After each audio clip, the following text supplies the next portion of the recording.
ஒரு மாண்புமிகு தலைவன், போராளி. அவரது உறுதி, அர்ப்பணிப்பு மற்றும் தொலைநோக்கு பார்வை இன்றும் இலங்கை தமிழரின் மனதில் நிலைத்து நிற்கிறது. தோழர் பத்மநாபா தமிழீழ விடுதலை கொள்கையை முன்வைத்து போராடிய முக்கியமான தலைவனாவார். மாணவ காலத்திலேயே தமிழ் அரசியல் மற்றும் உரிமை போராட்டங்களில் ஈடுபட்டவர். தமிழீழ விடுதலை இயக்கங்களில் முதன்மையாக இருந்தவர்களில் ஒருவர் இவராவார். தோழர் பத்மநாபா முதலில் ELO என்ற ஈழ விடுதலை அமைப்பில் தீவிரமாக செயல்பட்டார்.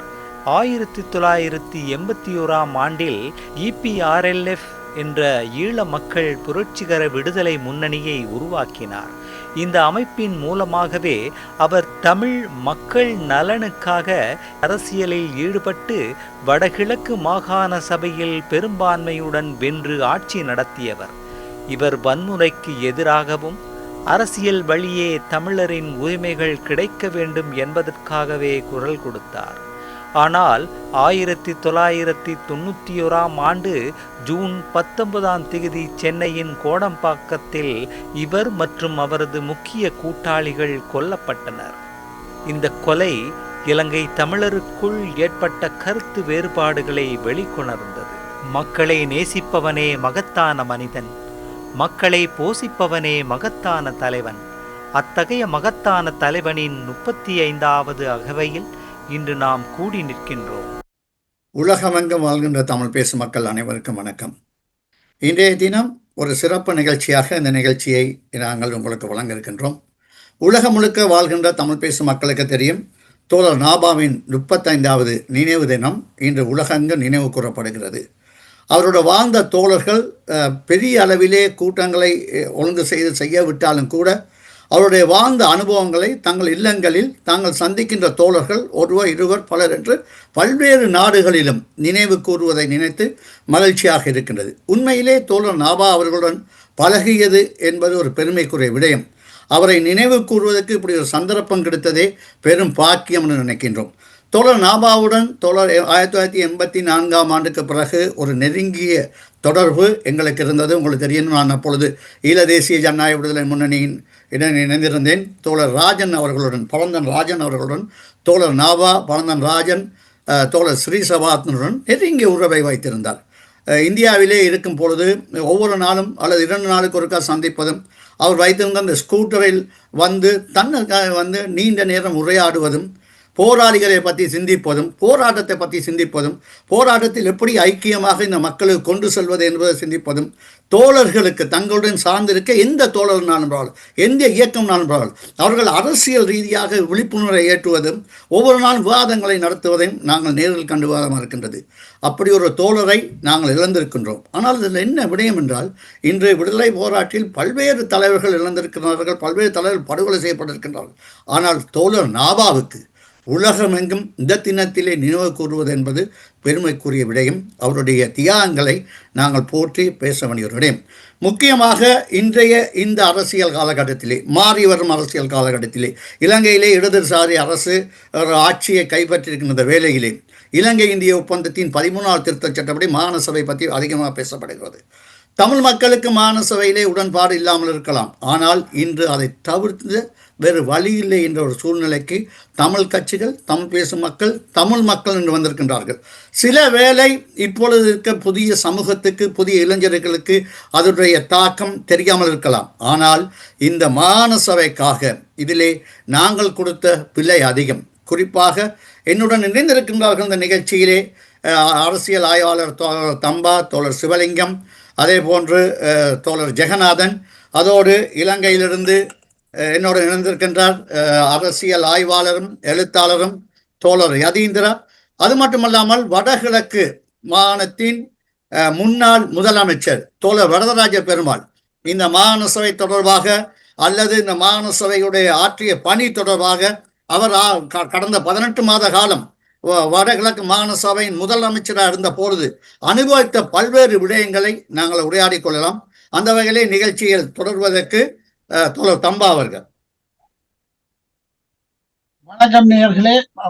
ராம் கூறியது போல இன்றைய தினம் ஒரு மிக முக்கியமான தினம். தோழர் ராபாவும் 12 தோழர்களும் சென்னையில் படுகொலை செய்யப்பட்டு 35 வருடங்கள் ஆகின்றன. 35வது நினைவு தினம் என்று நாபாவை தெரிந்தவர்கள், தமிழ் பேசும் மக்களின் நலன்களில் அக்கறை உள்ளவர்கள், தமிழ் பேசும் மக்களுக்கு ஒரு நியாயமான தீர்வு வேண்டும் என்று விரும்புபவர்கள் நினைவு கூறும் தினமாக இருக்கின்றது. இதில் 2-3 சின்ன விஷயங்கள் என்ன, ராம் கூறியது போல புதிய தலைமுறையினருக்கு தோழர் நாபா பற்றியும் அவரது அரசியல் காலகட்டம் பற்றியும் அவர் என்ன எவ்வளவு இடைஞ்சல்களுக்குள்ளால் பயணித்து இந்த வடகிழக்கு மாகாண சபை என்பது சாத்தியமானது என்ற விடயங்களில் ஒரு சில விடயங்களை சொல்லுகின்றேன். அதுக்கு பிறகு இதில் மிகவும் ஆழ்ந்த அனுபவங்களும் தேடலும் புரிதலும் உள்ள ஏனைய ஆய்வாளர்களும் இது பற்றி தொடர்ந்து பேசுவார்கள். தோழர் நாபா 76ஆம் ஆண்டு ஸ்ரீலங்காவில் போலீசாரால் கைது செய்யப்பட்டு அதுக்கு முதல் இளைஞர் இயக்கங்களுடன் இருந்திருக்கின்றார். மாணவர் பேரவையில் ஒரு செயற்பாட்டாளராக இருந்திருக்கின்றார். கைது செய்யப்பட்டு அவர் லண்டனுக்கு அனுப்பி வைக்கப்பட்டார். லண்டனில் அப்பொழுது ஈரோஸ் என்ற அமைப்பு 75ஆம் ஆண்டு தான் தொடங்கி இருந்தது. அந்த ஈரோஸ் என்ற அமைப்பில் தன்னை இணைத்துக் கொண்டார். வந்து ஒரு 6 மாதத்துக்குள்ளேயே அவர் அதில் இணைந்து கொண்டார். அதனை தொடர்ந்து 77ஆம் ஆண்டு ஏப்ரல் மாதம் ஈரோஸின் தலைவர் ரெட்னசோவர்தியினால் வந்து லெபனானுக்கு பாலஸ்தீன ஒரு 7 பேர் கொண்ட குழுவுடன் பாலஸ்தீனத்துக்கு பயிற்சிக்கு அனுப்பப்பட்ட அரசியல் இராணுவ பயிற்சிக்கு அங்கு தங்கி இருந்து முழுமையாக பயிற்சியை முடித்துக் கொண்டு மீண்டும் லண்டன் வந்து ஒரு 2 நாட்கள் தங்கி இருந்து ஸ்ரீலங்காவுக்கு போய்விட்டார். அன்றிலிருந்து அவர் இறக்கும் வரை 1990ஆம் ஆண்டு ஜூன் மாதம் வரைக்கும் அவர் முழு மூச்சாக ஒரு அயராத செயற்பாட்டாளராக தொடர்ச்சியான தேடல் உள்ளவராக தொடர்ச்சியாக இலங்கையில் அவர் கால் பதிக்காத கிராமங்களே இல்லை என்று சொல்லக்கூடிய அளவுக்கு இருக்கின்றது. அதன் பின்னர் 79ஆம் ஆண்டு வாக்கில் ஈரோஸுக்கு உள் ஏற்பட்ட பிரச்சனைகள் அல்லது ஒரு ஜனநாயக மத்தியத்துவம் ஒரு ஜனநாயக தலைமை ஒன்று வேண்டும் என்ற அளவில் 79ஆம் ஆண்டில் இருந்து ஈரோஸுக்குள் ஒரு பிரிவினராகவே இயங்கி வந்தார். அவருடன் இணைந்து நூற்றுக்கணக்கான தோழர்கள் வடக்கு கிழக்கிலும் வெளிநாடுகளிலும் தீவிரமாக இயங்கினார்கள். அந்த வகையில் அவர் இயக்கத்தை 1981ஆம் ஆண்டு ஈழ மக்கள் புரட்சிகர விடுதலை முன்னணியை ஒரு மகான் அமைப்பாளர் மாநாடு ஒன்றை கூட்டி கும்பகோணத்தில் பிரகடனப்படுத்தினார். 81ஆம் ஆண்டு ஆகஸ்ட் மாதம் பிரகடனப்படுத்தப்பட்ட ஈழ மக்கள் புரட்சிகர விடுதலை முன்னணி செயலாளர் நாயகமாக தெரிவு செய்யப்பட்டார். பின்னர் 84ஆம் ஆண்டு அது முதலாவது நடந்தது அமைப்பாளர் மாநாடு. 84ஆம் ஆண்டு வடகிழக்கில் உள்ள அனைத்து பிராந்தியங்களில் உள்ள பிரதிநிதிகளை உள்ளடக்கிய ஒரு முதலாவது கட்சி காங்கிரஸ் கும்பகோணத்தில் 1984ஆம் ஆண்டு நடந்தது. அந்த அந்த அந்த மகாநாட்டிலும் அவர் செயலாளர் நாயகமாக தெரிவு செய்யப்பட்டார். அவரது அந்த 81ஆம் ஆண்டில் 90ஆம் ஆண்டு வரைக்குமான 9 வருட காலத்தில் அவர் ஒரு நிலையான தமிழர் அரசியலில் ஒரு நிலையான தாக்கத்தை ஏற்படுத்தி இருக்கின்றார் என்றால் மிகையாகாது. ஏனென்றால் 75 வருட போராட்டத்தில் அதற்கு முன்பு நடந்த 1985 வரைக்கும் நடந்த 50 வருடங்களாக நடந்த சமாதான இந்த அஹிம்சை வழி போராட்டமாகினாலும் சரி, அதற்கு பின்னர் 85ஆம் ஆண்டு நடுப்பகுதியில் இருந்து ஆயுத இயக்கங்கள் முனைப்புடன் செயற்பட்டு அதற்கு பின்னர் நடந்த 2009 முடிவடைந்த ஆயுத போராட்ட விடயங்களாக இருந்தாலும் சரி, இந்த காலகட்டத்தில் ஏற்பட்ட இழப்புகள், மக்களின் வேதனைகள், எமது தேசத்துக்கு தமிழ் பகுதிகளுக்கு ஏற்பட்ட இழப்புகள், இவர்கள் எல்லாத்துக்கும் நிகர லாபமாக அதன் ஒரே ஒரு விடயமாக இலங்கை அரசியல் ஜாப்பில் அதிகார பரவலாக்கலுக்கான ஒரு ஏற்பாடு இந்தியாவினுடைய ஒரு அழுத்தத்தை கொண்டு கூட சொல்லலாம். இந்தியாவினுடைய அப்போது இருந்த சூழ்நிலையில் இந்தியாவினது நிலப்பாடு, இந்தியாவுடைய பிராந்திய நலன்கள் எவ்வாறு காக்கப்பட வேண்டும் என்பது, சர்வதேச ரீதியாக உள்ள முரண்பாடுகள் வந்து என்ன மாதிரி ஒப்ரேட் பண்ணுகின்றது என்ற விடயங்களை துல்லியமாக கணக்கெடுத்து அந்த முடிவுக்கு வந்தார். ஆரம்பத்திலே வந்து இந்தியாவை கொண்டு வர வேண்டும் என்றோ அல்லது தமிழ் ஈழ கோரிக்கையை விட்டு போக வேண்டும் என்ற நோக்கங்கள் ஆரம்பிக்கும் போது எதற்குமே இருக்கவில்லை இந்த போராட்டத்தில். ஏன்னா ஏற்கனவே நடந்த போராட்டங்களின் விளைவாகத்தான் இந்த ஆயுத போராட்டம் நடந்தது. ஆனால் அந்த காலகட்டத்தில் 86 காலகட்டத்தில் அதை நிதானமாக அவர் மாத்திரமல்ல தோழர் பரதர் போன்றவர்கள், கேதீஸ் போன்றவர்கள் மற்ற ஏனைய தலைவர்களும் மிகவும் நிதானமாக துல்லியமாக கணித்து இந்த யதார்த்தத்தில் இதை ஏற்றுக்கொள்வதை தவிர வேறு எந்த தீர்வுமே சாத்தியமாகாது. இதை விட்டு விலகி போனோமாக இருந்தால் நமக்கு அழிவுக்கு மேல் அழிவுதான் தொடரும் என்ற அந்த கணிப்பீட்டின்படிதான் அவர் ரிஸ்க் எடுத்து வந்தார். அவர் வந்தபோது கூட அவர் அமிர்தலிங்கத்தை நேரடியாக சந்தித்து கேட்டிருந்தார். டியூஎல்ஏ தலைவராக திரு அமிர்தலிங்கம் அவர்களை சந்தித்து, அன்னை நீங்கள் தான் இந்த தேர்தல் அரசியலுக்கு கொண்டு நாங்கள் முழுமையாக உங்களுக்கு ஆதரவு அளிப்போம் என்று அவர் சொன்ன, தம்பி இந்த சூழ்நிலைகள் இப்பொழுது சரியில்லை, நீங்கள் இந்த விடயத்தை முன்னுக்கெடுங்கள், நான் உங்களுக்கு பின்புலமாக இருப்பேன், ஆனால் அதன் பின்னர் வார ஜனநாயக விடயங்களை நாங்கள் முன்னுக்கு போகணும். 13வது திருத்தத்தில் ஏற்கனவே இருந்த குறைபாடுகள் பற்றி தலைவர் அமிர்தலிங்கம், டியூஎல்எஃபினர், நாங்கள் உட்பட பல வியாபாரியான மிகவும் விரிவான நுணுக்கமான அறிக்கைகள் அப்பொழுதே சமர்ப்பிக்கப்பட்டு விட்டன. ஆனால் அந்த குறைபாடுகள் இருந்தாலும் நடைமுறையில் அடுத்த கட்டத்தை நோக்கி நகர்வதற்கு அதை ஏற்றுக்கொண்டு அரசியல் ஜாப்பில் இடம்பெற வைத்தமை என்பது ஒரு மைல்கல் என்று தமிழ் பேசும் மக்களின் வரலாற்றில் ஒரு மைல்கல் என்று சொல்ல வேண்டும். அதை தொடர்ந்துதான் மாகாண அரசாங்கம், தோழர் பரதரும் திரும்ப தொடர்ந்து சொல்லுவார்கள், அதை தொடர்ந்து ஏற்பட்ட மாகாண சபையில் தான் இலங்கையில் முதலாக சட்டவாக்க அதிகாரம் உள்ள மக்களால் தெரிவு செய்யப்பட்ட இலங்கையின் இறைமையில் ஓரளவுக்கு பங்குள்ள பங்குதாரர்களாக 9 மாகாணங்களிலும் உள்ள மாகாண அரசியல் தலைமைகள் மேலெழுந்து வருவதற்கான ஒரு மிக சந்தர்ப்பமாக வந்தது. துரதிருஷ்டவசமாக நாங்கள் எவ்வளவோ பல பிரயத்தனங்கள் செய்தோம் அந்த மாகாண சபையை காப்பாற்றுவதற்கு. தமிழீழ விடுதலை புலிகளிடத்தில் அவர்களே இந்த மாகாணத்தை தொடர்ந்து நடைபெற்று நாங்கள் அதற்கு ஆதரவாக வெளியில் இருந்து ஆதரவு அளிப்போம் என்று கூட ஒரு கட்டத்தில் நாங்கள் சொல்லியிருந்தோம். பரதர் உட்பட கருணாநிதியிடமும் குஜரால் அப்பொழுது வெளிநாட்டு அமைச்சராக இருந்தால் நேரடியாகவே சென்று நாங்கள் கேட்டிருந்தோம். அவர்கள் எதுவுமே அவர்கள் ஏற்றுக்கொள்ளவில்லை. இந்த நாட்டில் அமைதி வரப்போகுது என்று சொன்னார்கள். அப்பொழுதே நாங்கள் அவர்களுக்கு நேரடியாக சொல்லியிருந்தோம், நீங்க ஒரு சிறு குழந்தையை வடகிழக்கில் நீங்கள் கேட்டீர்கள் என்றால் அவர்களுக்கு தெரியும் இந்த நாட்டில் பெரிய இரத்த கலரி ஒன்றுதான் ஓடப்போகின்றது, அமைதி வராது, நாங்கள் இதிலிருந்து விலகி நின்று தொடர்ந்து இந்த மாகாண முறைமை பலப்படுத்துவதற்கு உதவி செய்யுங்கள் என்று கேட்டோம். ஆனால் பிரேமதாசாவினது, ஜனாதிபதியாக இருந்த பிரேமதாசாவினது நோக்கங்கள், தமிழீழ விடுதலை புலிகளினது குறுகிய பார்வை, இவர்கள்லாம் இதற்கு விட்டு சென்றது. வரலாற்றை பற்றி பேசி பயனில்லை. இன்று உள்ள நிலைமையில் இன்று எல்லோருக்கும் தெரிகின்றது, ஆல்மோஸ்ட் எல்லோரும் அதை ஏற்றுக்கொள்ள வேண்டிய நிலைமை இருக்கிறார்கள், ஏற்றுக்கொண்டிருக்கின்றார்கள். மாகாண அரசு முறைமையை எவ்வாறு பலப்படுத்துவது என்பதுதான் தமிழ் பேசும் மக்களுக்கு முன்னால் உள்ள ஒரே ஒரு தெரிவாக இருக்கின்றது. அதற்கான ஒரு வியாக்கியானங்கள், அதற்கான கருத்து விளக்கங்கள், அதற்கு ஆன ஒரு மக்கள் இயக்கம் ஒன்று இன்றைய சூழ்நிலையில் மாகாண சபை என்பது தமிழ் பேசும் மக்களுக்கு மாத்திரமல்ல, இலங்கை ஸ்ரீலங்கா முழுவதுக்குமான பெரிஃபெரி, அதாவது எல்லைகளுக்கு அதிகாரத்தை கொண்டு செல்வதற்கு இந்த மாகாண சபையிலேயே நாங்கள் 88ஆம் ஆண்டு தேர்தல் நடந்தது. 90ஆம் ஆண்டு மார்ச் மாதம் மாகாண சபை கலைக்கப்பட்டது. 1 வருடமும் 3 மாசம் தான் அது பதவியில் இருந்தது. அதற்கு பின்னர் 2012ஆம் ஆண்டு பிரிக்கப்பட்ட கிழக்கு மாகாணத்தில் தேர்தல் நடைபெறும் வரைக்கும் அவ்வளவு வருடங்களும் இலங்கையில் உள்ள மீதியான 7 மாகாணங்களிலும் மாகாண சபைகள் இயங்கி இருக்கின்றன. 60, 70, 100 நியதி சட்டங்கள் கூட இயற்றப்பட்டிருக்கின்றன. அதன் மூலம் அதிகாரங்கள் அவர்கள் எடுத்துக் கொண்டிருக்கின்றார்கள், அதன் மூலம் பயன்பெற்றிருக்கின்றார்கள். 2ஆம் நிலை தலைவர்களை உருவாக்குவதற்கான களமாக இருந்திருக்கின்றது. இந்த கடந்த 27 வருடங்களில் 2017ஆம் ஆண்டு ரணில் அரசினால், இந்த ரணில் டிஎன்ஏ அரசினால் இது ஒத்திவைக்கப்படும் வரைக்கும், தேர்தல் ஒத்திவைக்கப்படும் வரைக்கும் ஏனைய 7 மாகாணங்கள் என்பதை அனுபவித்திருக்கின்றார்கள். ஆகவே இன்று தமிழ் மக்களுக்கு முன்னால் உள்ள ஒரு தெரிவு பழையவற்றை திரும்ப திரும்ப பேசிக் கொண்டிருக்காமல் எல்லோரும் அந்த அந்த புள்ளிக்கு வந்திருக்கின்றார்கள். அதில் இருந்து எவ்வாறு அந்த இயக்கத்தை விஸ்தரிப்பது என்பது தொடர்பாக ஒரு பரந்துபட்ட இயக்கம் ஒன்றின் அவசியம் உணரப்படுகின்றது.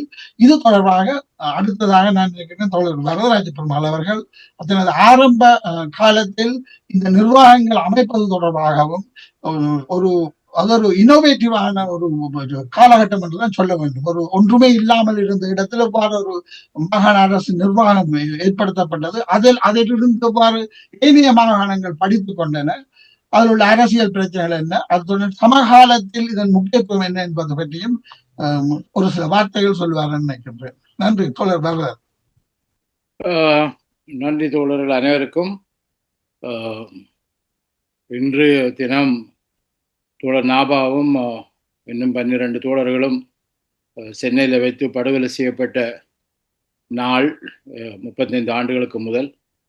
இந்த நாளில் தோழர் நாபாவையும் அவரோடு கொல்லப்பட்ட தோழர்களை மட்டுமல்ல, ஈழ மக்கள் புரட்சிகர விடுதலை முன்னணியினுடைய இன்றைக்கு அது பல கட்சிகளாக பல அமைப்புகளாக குழுக்களாக இருந்தாலும் அந்த தோழர் நாபாவினுடைய தலைமையின் கீழ் இருந்த தோழர்கள் அனைவரும் அந்த அதில் இறந்தவர்கள் படுகொலை செய்யப்பட்டவர்கள் என்பது மட்டுமல்ல, ஈழ விடுதலை போராட்டத்தினுடைய வரலாற்றில் யார் யாரெல்லாம் படுகொலை செய்யப்பட்டார்களோ யார் யாரெல்லாம் இறந்தார்களோ அந்த போராட்டம் காரணமாக அவர்கள் எல்லோருக்கும் அஞ்சல் செலுத்துகின்ற ஒரு தினமாகவே நாங்கள் இந்த கூடுதலை இந்த கூட்டத்தை நடத்துகிறோம் என்றதை எல்லோரும் ஒப்புக்கொள்வீர்கள் நினைக்கிறேன். அப்படித்தான் எல்லா இடங்களிலும் தோழர் நாபாவை நினைவு கூறுகின்ற நிகழ்ச்சிகளும் நடைபெறுகின்றன. ஏனென்றால் தோழர் நாபா என்பது பல்வேறு பிரச்சனைகள் தமிழர்களுடைய இயக்கங்களில் இருந்திருந்தாலும் எல்லோருக்கும் இடையில் ஒரு அன்பானவராக, எல்லோரும் அவரை நாடி போகக்கூடியவர்களாக, எவரும் அவரை எப்போதும் சந்திக்கக்கூடியவர்களாக, அந்த காலத்தில் கூட பத்திரிகையாளர்கள் சொல்லுவார்கள், இந்த தமிழ் இயக்கங்களுக்குள்ள இந்த இபிஆர்எஃப்னுடைய தலைவராக இருக்க பத்மநாபாவை பார்க்க வேண்டும் என்றால் அதுக்காக ஒரு நேரம் மினக்கட வேண்டும் என்றும் இல்லை, அப்பாயின்மெண்ட் கேட்க வேண்டும் என்றும் இல்லை, நேராக அவரை தேடிக்கொண்டு போய் சந்திக்கலாம். அது அந்த அளவுக்கு ஏனைய இயக்கங்களுடைய தலைவர்களை விட அவர் மிகவும் எல்லோருக்கும் உடனடியாக கிடைக்கின்ற ஒருவராக இருந்ததும் ஒரு அவருடைய மக்கள் உறவு, முற்போக்கு சக்திகள் ஜனநாயக சக்திகளுடான உறவு எல்லாம் இருந்தது. அதை பலரும் இன்றைய இவ்வளவு காலகட்டத்திலே அறிந்திருக்கிறார்கள். அவருடைய பலவேறு நற்குணங்களை பற்றி நாங்கள் மிக நீண்ட உரையாடலை நாங்கள் நடத்த வேண்டியிருக்கும். இருந்தாலும் இதனை அந்த அவ்வளவுக்கு நாங்கள் போகாமல் தோழர் நாபாவினுடைய தொடர்பு உறவு எனக்கு 1973 ஆண்டு ஜனவரி மாதம் முதல் வாரம், எந்த திகதி என்று நினைவில் இல்லை. ஏனென்றால் நாங்கள் 73 ஆண்டு ஜனவரி மாதம் 13ஆம் தேதி யாழ்ப்பாணத்தில் இருக்கிற கண்டி ரோட்டில் இருந்த காங்கிரஸ் காரியாலயத்திலே ஒரு கூட்டத்தை நடத்துகிறோம். அது முக்கியமாக புஷ்பராஜாவினுடையதும் தோழர் பத்மநாபாவினுடைய முன்முயற்சியினாலே ஒழுங்குபடுத்தப்பட்ட கூட்டம். இளைஞர்களாக இந்த போராட்டத்தை, இந்த தமிழ் மக்களுடைய விடுதலையை, உரிமை போராட்டத்தை, விடுதலை போராட்டத்தை முன்னெடுப்பதற்கு பாராளுமன்றவாதிகள் சரியாக இல்லை, அவர்கள் முறையாக செயல்படவில்லை. அதை என்ன செய்வது, அடுத்த கட்டமாக எங்கு கொண்டு போவது என்பதை ஆலோசிப்பதற்காக பலவேறுபட்டவர்களையும் என்றால் அந்த கட்ட சூழலிலே மாணவர் பேரவையோடு சேர்ந்து இயங்கியவர்கள் மற்றும் கட்சிகளோடு, தமிழரசு கட்சி, காங்கிரஸ் கட்சிகளோடு சேர்ந்து இயங்கி தமிழருடைய போராட்ட உணர்வுகளோடு சம்பந்தப்பட்டிருக்கிறவர்கள் எல்லாம் ஒருங்கிணைக்கக்கூடிய வகையில் எந்த ஒரு அமைப்பும் இருக்கவில்லை. எனவே அந்த முதல் முயற்சியை தோழர் நாபாவும் தோழர் புஷ்பராஜாவும் முன்னெடுத்தார்கள். அது அதன் தொடர்பாக என்னுடைய வீட்டுக்கு வந்து, நான் அதற்கு முதலிலே சிறையில் இருந்த பொழுது தோழர் சுந்தர் டேவிட் என்பார்கள், அரவிந்தன் என்று பின்னர் தனக்கு பெயரை வைத்துக் கொண்டார், கவிஞர் அரவிந்தன் என்று உங்களுக்கு தெரிந்திருக்கும். அவரும் நானும் ஒன்றாக சிறையில் இருந்தவர்கள். நாபாவும் அவரும் மத்திய கல்லூரி, யாழ்ப்பாண மத்திய கல்லூரியிலே ஒன்றாக படித்தவர்கள். நாபாவுக்கும் புஷ்பராயாவுக்கும் மிக நெருக்கமான அரசியல் உறவு இருந்தது. இப்படித்தான் எங்களுடைய இணைப்பு உருவாகிறது. அந்த நாளில் இருந்து ஏறத்தாழ இன்றைக்கு கணக்கு பார்த்தால் 52 வருடங்களை கடந்து விட்டது. 52 ஆண்டுகள் தொடர் நாபாவை நான் அறிவேன். எல்லா வகையிலும் அரசியல் ரீதியாக எல்லா வகையிலும் அவர் என்னோடு அவர் தமிழறிஞர் பேரவையில் செயல்பட்டது, பிறகு தமிழுள்ள விடுதலை இயக்கம் என்று நாங்கள் ஆரம்பித்தது, ஒவ்வொன்றிலையும் தன்னை முழுமையாக அர்ப்பணித்து செயல்பட்ட ஒரு தோழர். எப்பொழுதுமே அவர் யாரோடு சேர்ந்து செயல்படுகிறார்களோ அவர்களுக்கெல்லாம் ஒரு உந்துதலாக இருப்பார். அவரே தலைவராக இல்லாமல் இருந்தாலும் அவரோடு ஒரு வேலை திட்டத்தை நாங்கள் முன்னெடுத்து கொண்டு போனாலே அவர் ஒரு மிக உந்துதலாக இருக்கக்கூடிய ஒரு தலைமை பண்பு, ஒரு ஆற்றல்.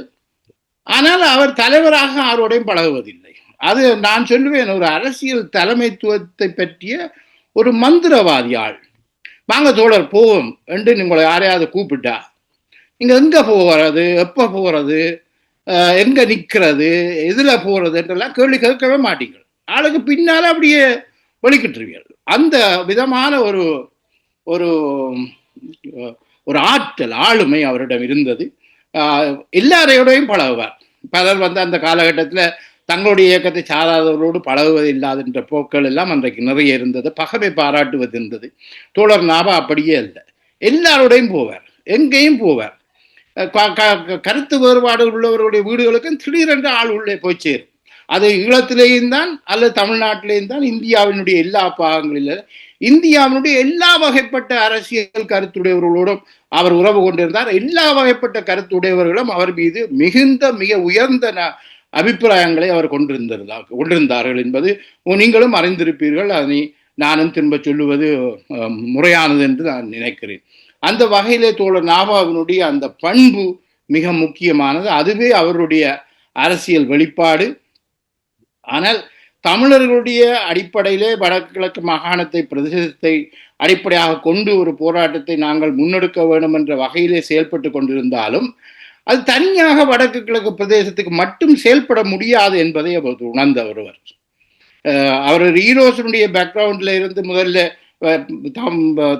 தமிழ் இளைஞர் பேரவை, தமிழ் விடுதலை இயக்கம், அதுக்கப்புறம் ஈரோசன் வந்திருந்தாலும் இவற்றுக்கு அப்பால ஈழ மக்கள் புரட்சி விடுதலை முன்னோட்டுடைய தலைமையாளனாக அவர் செயல்பட்ட காலத்திலே தென்பகுதியோடும் இணைந்த வகையிலான ஒரு செயல்பாட்டினை, வடக்கு கிழக்குக்கான தனித்துவமான ஒரு அரசியல் செயல்பாட்டை முன்னெடுக்கின்ற அதேவேளை தெற்குக்கான தனித்துவமான அரசியல் இருப்பதையும் நாங்கள் அங்கு அடையாளம் கண்டு இரண்டும் இணைந்து ஒரு கூட்டாக ஐக்கியமாக செயல்பட வேண்டும் என்ற ஒரு அரசியலை மிக ஆழமாக, மிக விரிவாக, பரவலாக பல்வேறு தளங்களையும் கொண்டதாக அவர் முன்னெடுத்ததனையும் நான் இங்கே குறிப்பிடுவது மிக பிரதானமானது. ஒரு கட்டத்திலே ஈழ விடுதலை போராட்டத்திற்காக செயல்பட்டு கொண்டிருந்த ஒரு கட்டத்திலே அந்த போராட்டம் அதற்கு மேலே போகாது என்ற ஒரு நிலைமை பல வேறு வகையாலும், அது குறிப்பாக தமிழீழ விடுதலை புலிகளுக்கு மிக பிரதானமான காரணம் தமிழ்நாட்டு அரசியலும் அவ்வாறு இருந்தது. இந்தியாவினுடைய நிலைப்பாடும் ஒரு தனிநாட்டை நோக்கி அல்லது சுதந்திர ஈழத்தை நோக்கி செல்ல முடியாது என்பதனை இறுதியாக அடையாளம் கண்டதற்கு பிறகு இந்தியாவுடைய முயற்சியும் தமிழுடைய போராட்டம் ஒரு பிரதானமான அடித்தளம்.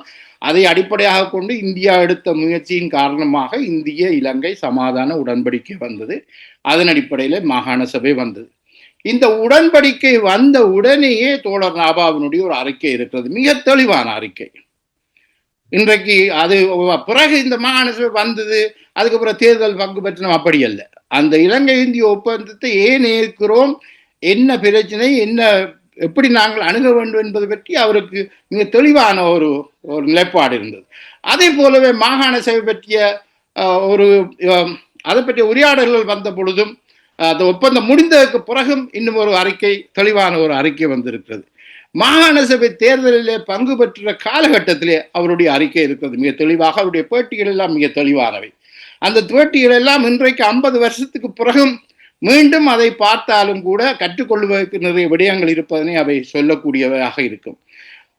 அதே போல மாகாண சபையினுடைய தேர்தலுக்காக பங்கு பெற்றுவதற்காக அந்த தேர்தலுக்காக வெளியிடப்பட்ட ஒரு கொள்கை அறிக்கை, அந்த அறிக்கையும் ஒரு நீண்ட அறிக்கை. அந்த அறிக்கையும் இன்றைய வரைக்குமான அரசியலை அன்றைக்கே சொல்லியிருப்பதை நீங்கள் பார்க்கலாம். எல்லாவற்றையும் தொகுத்து ஒரு ஆவணமாக வெளியிலே பகிரங்கத்துக்கு கொண்டு வர வேண்டும் என்ற அந்த முயற்சியை முன்னெடுத்தே இடையில சில தடங்கள் ஏற்பட்டது. ஆனாலும் அவற்றை எல்லாவற்றையும் மிக விரைவிலே வெளிக்கொணர்வேன் என்பதனையும் இந்த சந்தர்ப்பத்திலே நான் கூறி வைக்கிறேன்.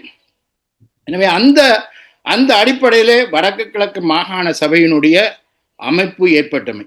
வடக்கு கிழக்கு மாகாண சபை என்று சொல்லுகிற பொழுது இன்றைக்கு எல்லாரும் சொல்லுவார்கள், இணைந்திருந்த வடக்கு கிழக்கு மாகாண சபையை பிரித்து விட்டார்கள் என்றெல்லாம் சொல்லுவார்கள். ஆனால் இணைந்திருந்த மாகாண சபையே இணைந்தது எப்படி என்பதை பற்றி யாருக்கும் யோசனை இல்லை. அது புலிகள் இழைத்தது அல்ல. இலங்கை இந்திய ஒப்பந்தம் அப்படி ஒன்றை சொல்லி இருந்தாலும் அந்த வடக்கு கிழக்கு மாகாண சபைக்கான தேர்தல் நடக்காமல் இருந்திருந்தால் இணைந்த வடக்கு கிழக்கு மாகாண சபை என்ற ஒன்று வந்தே இருக்காது, அந்த ஏற்பாட்டிலேயே வந்திருக்காது.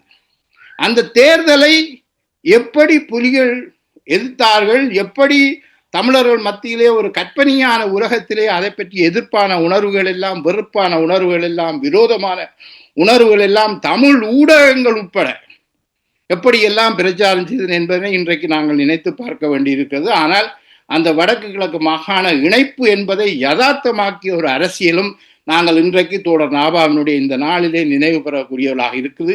அதே வேளையிலே வடக்கு கிழக்கு மாகாண சபையினுடைய நிர்வாக கட்டமைப்பு, அந்த நிர்வாக ஏற்பாடு, அதற்காக முன்வந்த அந்த அறிஞர்கள், தமிழ் அறிஞர்கள் நாங்கள் இன்றைக்கு சிந்தித்து பார்க்க வேண்டியவர்கள். டாக்டர் விக்னேஸ்வரன், மறைந்த எங்களுடைய பிரதம செயலாளராக இருந்த சிவராஜா, அண்மையிலே மறைந்த சிவதாசன் அவர்கள், இன்னும் இருக்கிறார் டாக்டர் நச்சினார்கினியன், இப்படியாக பல அரசியலோடு நேரடி சம்பந்தப்படாத மிக திறமைசாலிகள், மிக நேர்மையானவர்கள், மிகுந்த ஆற்றல் உள்ளவர்கள், இவர்கள் எல்லாம் அந்த மாகாண சபையிலே வந்து இணைந்து அதனுடைய நிர்வாக கட்டமைப்பை அவர்கள்தான் கட்டினார்கள், அவர்கள்தான் ஆக்கினார்கள்.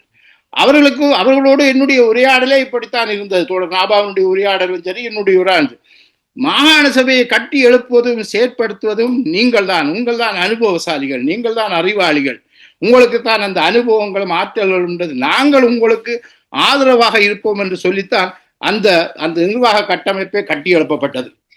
ஆனால் இன்றைக்கு நிலைமைகள் எல்லாம் மாறிவிட்டது. அந்த மாகாண சபையினுடைய நிர்வாக கட்டமைப்பே அது சரியாக கட்டமைப்பாக இருக்கிறதா, சரியாக கட்டமைப்பாக செயற்படுகிறதா என்றெல்லாம் பலவேறு கேள்விகள் இருக்கின்றன. இந்த காலகட்டத்திலே இந்த மாகாண சபை பற்றி நாங்கள் மிக பூரணமாக தெளிவாக பலவேறு விடயங்களை இன்றைக்கு பேச வேண்டிய காலகட்டத்திற்கு வந்திருக்கிறோம். ஏனென்றால் இடையிலே பலவேறு விதமான விருப்பங்கள், கற்பனைகள், ஆசைகள், அபிலாட்சிகள் எல்லாம் தமிழர்கள் மத்தியிலே ஏற்றப்பட்டு ஊட்டப்பட்டு அந்த நம்பிக்கைகள் எல்லாம் இருந்தது. ஆனால் எல்லாமே நொறுங்கி போய்விட்டது. இன்றைய கடைசியாக உள்ளூராட்சி சபை தேர்தல் முடிந்ததற்கு பிறகு எந்த தமிழர்கள் மத்தியில் இருக்கக்கூடிய அரசியல்வாதிகள் என்று இருக்கின்ற அனைவரை எடுத்தாலும் அவர்களுடைய மைண்டிலே, அவருடைய மூளையிலே, அவருடைய நடைமுறையிலே, அவருடைய எண்ணத்திலே, அவருடைய நடத்தைகளிலே அந்த உள்ளூராட்சி சபையில என்ன செய்வது என்பதை பற்றி தான் இருக்கிறது. அது எந்த கட்சியாக, தமிழ் கட்சியாக இருந்தாலும் சரி, அதுக்கு அப்பாலே அவர்களிடத்தில் எந்த விதமான சிந்தனையும் இப்போதைக்கு இருப்பதாக தெரியவில்லை. ஆனால் யதார்த்தம் அடுத்த கட்டமாக மாகாண சபையை நோக்கி நகருவதற்கு இருக்கிறது. அது நகருகிற பொழுது 13வது திருத்தம் மிக பிரதானமாக இருக்கிறது. இந்த 13வது திருத்தம் பற்றி மிக ஆழமாக படிக்க வேண்டி இருக்கிறது. அது என்ன என்று தெரியாமலே அதை நிராகரிப்ப கூட்டம்தான் 90% மேற்பட்டவர்களாக தமிழர்கள் மத்தியிலே இருக்கிறார்கள். ஆனபடினால அதை பற்றிய முழுமையான ஆய்வு, எப்படி ஒரு மாகாண சபை இருக்க வேண்டும் என்ற, மாகாண சபை என்பது வடக்கு கிழக்கு மக்களுடைய அபிவிருத்தியோடு சம்பந்தப்பட்டது, வடக்கு கிழக்கு மக்களுடைய சமூக வளர்ச்சியோடு சம்பந்தப்பட்டது, வடக்கு கிழக்கு மக்களுடைய ஜனநாயகத்தோடு சம்பந்தப்பட்டது, வடக்கு கிழக்கு வாழுகின்ற எதிர்கால தலைமுறையினுடைய வளர்ச்சியோடு சம்பந்தப்பட்டது, முன்னேற்றத்தோடு சம்பந்தப்பட்டது, இவை எல்லாவற்றோடும் சம்பந்தப்பட்டது. ஏனென்றால் இலங்கையினுடைய வரலாற்றில் கொழும்பை மையமாக கொண்டிருக்கக்கூடிய ஆட்சி அமைப்பு என்பது அதனுடைய பிரதானமான எல்லா வேலைகளும் தெற்கை மையமாக கொண்டதாகத்தான் இருக்கும். வடக்கு அதற்கு ஒரு துணை பிரதேசமாகத்தான் இருந்து வருகிறது.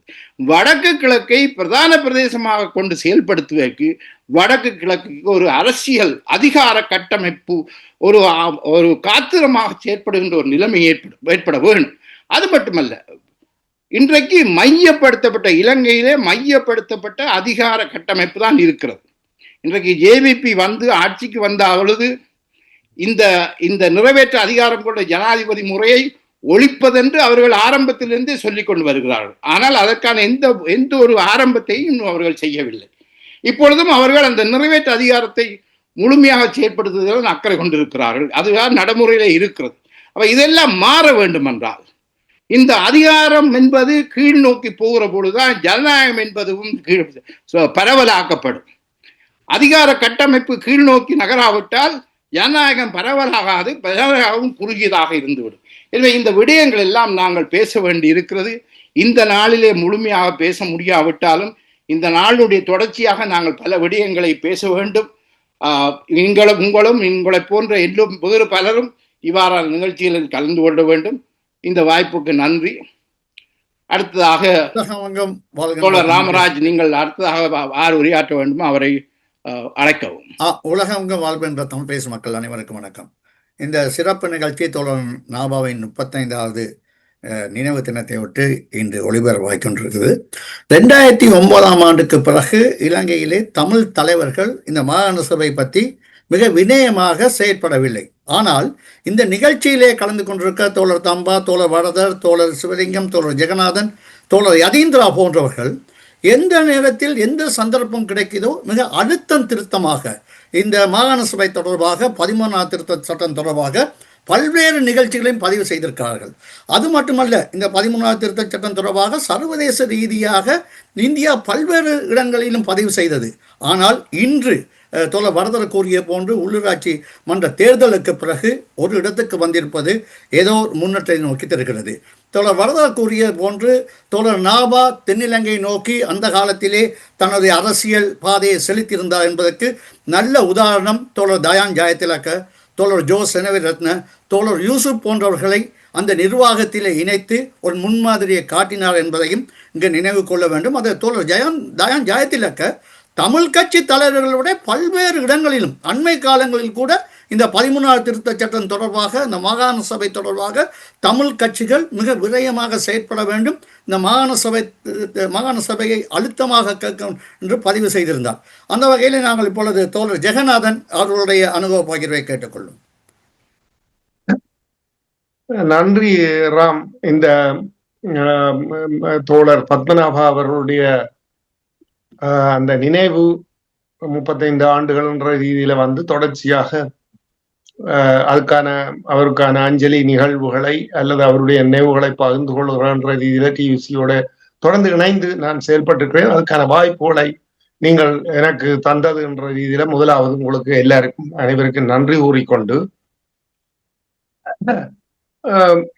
நான் தோழர் பத்மநாபாவை நான் நினைக்கிறேன் 3-4 மொரிசியஸ் ஒரு அமைச்சர் பரசுராம் என்று நினைக்கிறேன், அவரை சந்தித்த கால அதுக்கு பிறகு எம்ஜிஆர் அவர்களை சந்திக்கிறதுக்கு அவர் மத்திய அரசினுடைய திட்டத்தை அமல்படுத்துறதுக்காக அனைவரையும் கூப்பிட்ட பொழுது நான் உமாமேஸ்வரன் அவர்களோடு சென்ற பொழுது அவரை சந்தித்தது. அந்த சந்தர்ப்பத்தில் முக்கியமாக பிரபாகரன் நான் ஒரு புதிய ஆள் என்ற ரீதியில பாலகுமார் அவர்களிடம் இவர் யார் என்று கேட்ட பொழுது ஏதோ பாலகுமார் தடுமாறி கொண்டிருந்த பொழுது நீங்க என்னைய நேர கேட்கலாம் என்று சொல்லி நான் இப்படி ஜெர்மனியில இருந்து வந்தேன், புலட்டுக்காக செயல்பட்டு கொண்டிருக்கிறான் என்று சொன்ன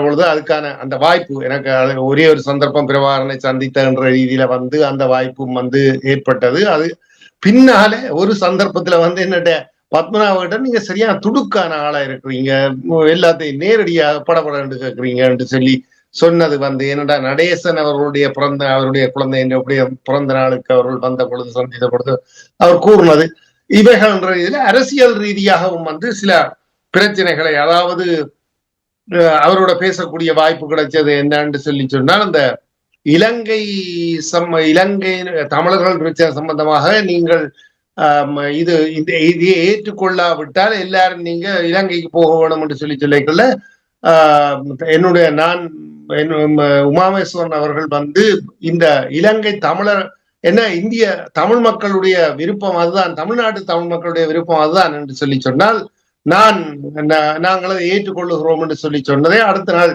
மிகவும் சிலாகித்து இப்படியான ஒரு நிலைப்பாட்டில் நீங்கள் இருந்தால் நாங்கள் உங்களோட நெருக்கமாக செயல்படுகிறதுக்கு வாய்ப்புகள் இருக்கு, என்ன செயல்படலாம் என்ற ரீதியில பத்மநாபா கதைத்ததுன்றதுகள் வரைக்கும் எனக்கு ஞாபகத்திலே இருக்கிறது. ஆனா அவரோட பேசிய விடயங்கள், இந்த இலங்கை இந்திய ஒப்பந்தம் சம்பந்தமான விடயங்கள் எனக்கு இந்த சந்தர்ப்பங்களுக்கு பிறகுதான் பேசப்பட்டது என்றாலும் அவரிடமிருந்த அர்ப்பணிப்பு, அதாவது இலங்கை தமிழ் மக்களுடைய பிரச்சனையில குறிப்பிடத்தக்க அளவுக்கு எப்படி அதிகாரத்தை பகிர்ந்து கொள்ளக்கூடிய வாய்ப்புகளை எப்படி பயன்படுத்தலாம் என்றதை சரியான முறையில் அதை பயன்படுத்திய ஒரு தலைவர் என்ற ரீதியில அவர் ஒரு தீர்க்கமான அந்த முடிவை எடுத்திருந்தார் என்றதுல யாரும் இன்றைக்கு அவர்கள் துரோகிகள் அவர்கள் அல்லது இந்த போராட்டத்திலே புலிகளுக்கு எதிரானவர்கள், புலிகளுடைய போராட்டத்தை காட்டி கொடுத்தவர்கள் என்ற ரீதியில பல விமர்சனங்கள் செய்தாலும் யதார்த்தத்தை உணர்ந்து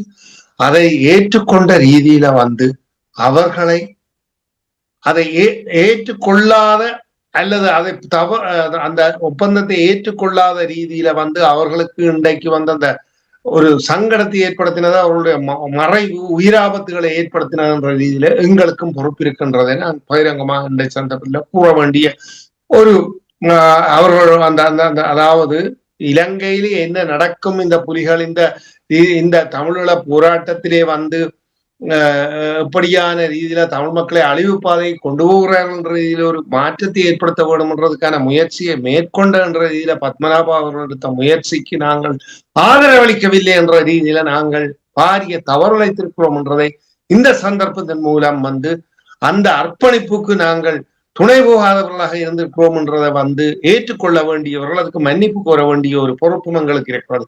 இது ஒருபுறம் இருக்கட்டும். இப்ப நாங்கள் இதையும் முடிந்ததுக்கு பிறகு இதையும் சொல்லிக்கொண்டு நாங்கள் தப்பித்துக் கொள்ளலாம் என்றதில்லை. ஆனால் இன்றைக்கு தமிழ் மக்களுக்கு முன்னாலே இருக்கிற தெரிவு என்ன, அதுக்கேற்ற முறையிலே இந்த அரசியல்வாதிகள் செயல்பாடுகளை புரிந்து கொண்டு செயல்படுகிறார்களா, அந்த பத்மநாபா எடுத்த முடிவுகள் ஏன் என்றதை புரிந்து கொள்ளக்கூடிய ஒரு அரசியல்வாதிகளாக இன்றைய காலகட்டத்தில் இருக்கிறார்களா? இன்றைய காலகட்டத்தில் இது ஒரு சமஷ்டி போன்றவைகள் நடைமுறையில சாத்தியம் என்றதுகள் அல்லது கொள்கையா வைத்திருக்கலாம், அது வேற. ஆனால் நடைமுறைப்படுத்தக்கூடிய சாத்தியக்கூறுகள் உலகளாவிய ரீதியில இன்றைக்கு நடந்து கொண்டிருக்கிற அரசியல் மாற்றங்களுக்கு மத்தியில இவைகள் ஏற்றுக்கொள்ளப்படக்கூடிய ஒரு தீர்மானங்களை உருவாக்கக்கூடிய அல்ல தீர்மானத்தை வலியுறுத்தக்கூடிய ரீதியில உங்களுக்கு சாதகமான சக்திகளை ஏற்படுத்தக்கூடிய தெரிவுகள் உங்களுக்கு முன்னாலே யார் இருக்கிறார்? சரி, இப்பொழுது ஈரான் இஸ்ரேல் சண்டைகள் இன்றைக்கு நடந்து கொண்டிருக்கிறதுன்றது இதை பற்றி நான் விவரிக்க வேண்டிய தேவையில்லை. நீங்க யாரை ஆதரிக்கிறீங்க? உங்களால ஆதரிக்கிறதுக்கு யார் என்று கூட சொல்ல முடியாத ஒரு அரசியல்ல தான் நீங்கள் வாழ்ந்து கொண்டிருக்கிறீர்கள். நீங்கள் துணிச்சலாக காசாவினுடைய பிரச்சனை சம்பந்தமா பேச தயாரில்லை. மக்கள் கொல்லப்படுறதுக்கான சிலர் அதுக்கான கண்டனங்களை தெரிவித்திருந்தார்கள். ஒரு தெளிவான ஒரு தீர்க்கமான முடிவு எடுக்கிறதுக்கு தயாரில்லை. நீங்கள் எப்படி சர்வதேசத்தை கூட்டிக் கொண்டு வர போறீங்க? இப்ப இலங்கை மக்கள் எவ்வளவு இருட்டுக்குள்ளே இருக்கிறார்கள். இலங்கை தமிழ் மக்கள், முக்கியமா சிங்கள மக்கள் தான். இதை தெளிவுபடுத்துகிறது யார்? அதை சொல்ல வேண்டிய பொறுப்பு யாருக்கு இருக்கு?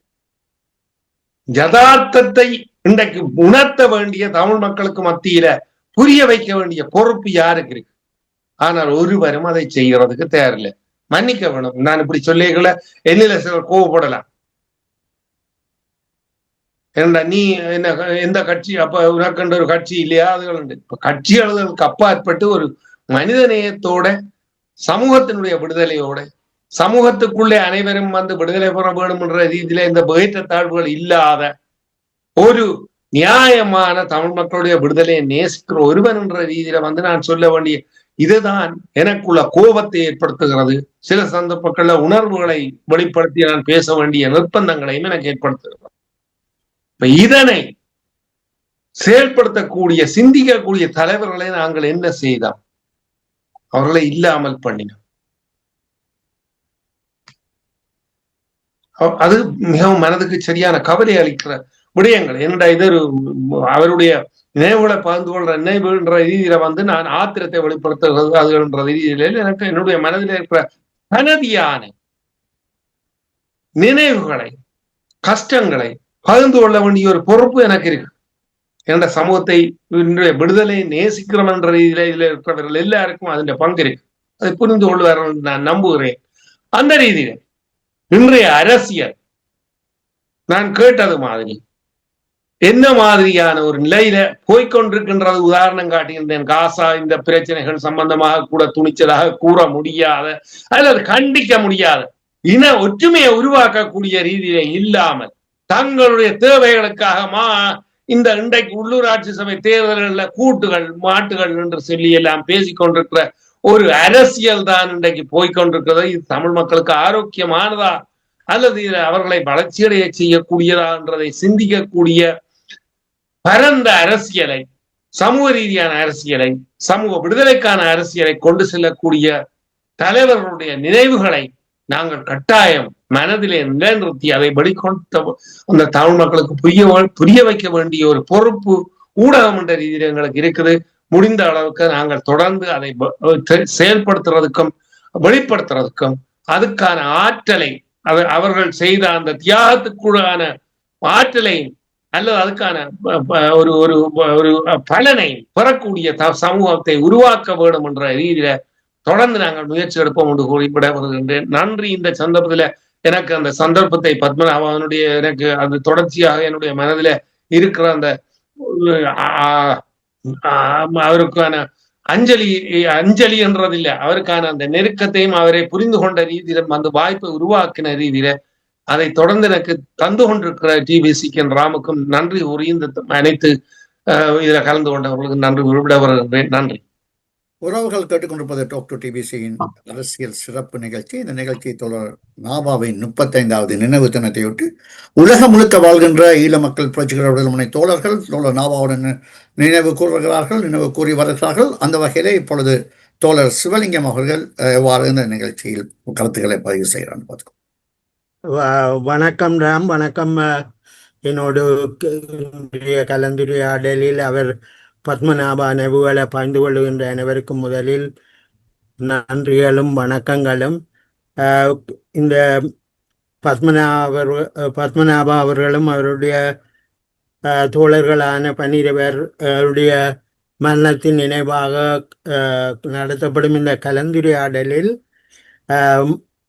சில கருத்துக்கள் மிக முக்கியமாக இன்றைய காலகட்டத்தில் பத்மநாபாவினுடைய கனவுகளை நினைவுகளை எவ்வாறு நடைமுறைக்கு கொண்டு வாருது என்பது குறித்து சில கருத்துக்களை பகிர்ந்து கொள்ளலாம் என்று நான் நினைக்கிறேன். ஏனென்றால் கடந்த 75 ஆண்டுகளில் 2022ஆம் ஆண்டு இலங்கையில் நடைபெற்ற அறகலை என்ற போராட்ட நடவடிக்கைகளும் அதனைத் தொடர்ந்து 2024ஆம் ஆண்டு நாட்டில் ஏற்பட்ட தேர்தல் முறையான மாற்றங்களும் இலங்கையின் அரசியல் வரலாற்றில் ஒரு புதிய அரசியல் மாற்றத்தை தந்திருக்குது.